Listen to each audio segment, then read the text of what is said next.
Fareen Ash e também Natália Juarez, thank you for joining us. Yeah, thank you for having us. Thank you for having us. So can you give us some tips today in this scenario of high inflation?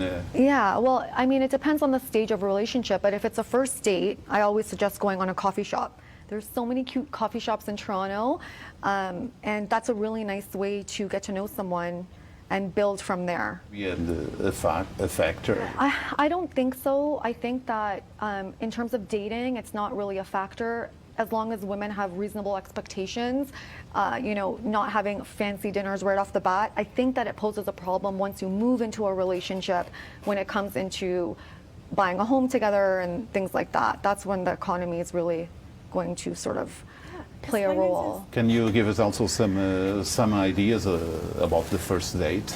I'm a big component of building. So if we want to start out small, and if there's interest, then you can elevate the dates. You can go to a nicer coffee shop. You can go to dinner. You don't want to do everything all at once, and it can get expensive for men. So the first date is really important. Yeah. And for men, just to keep in mind that quality women are not going to judge a man based on where the man takes them on the first date, right?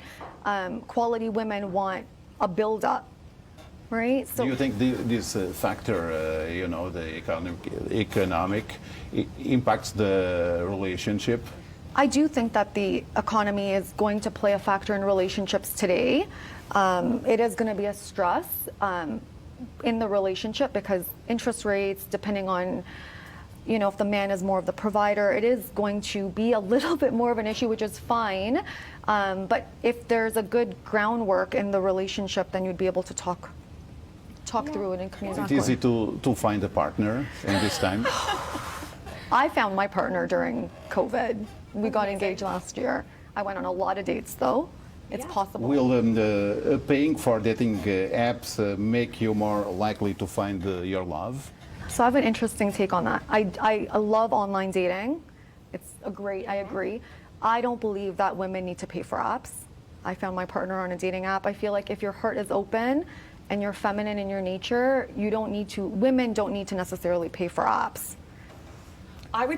You can find them in anywhere. Do you believe that the traditional ways to find love don't exist anymore?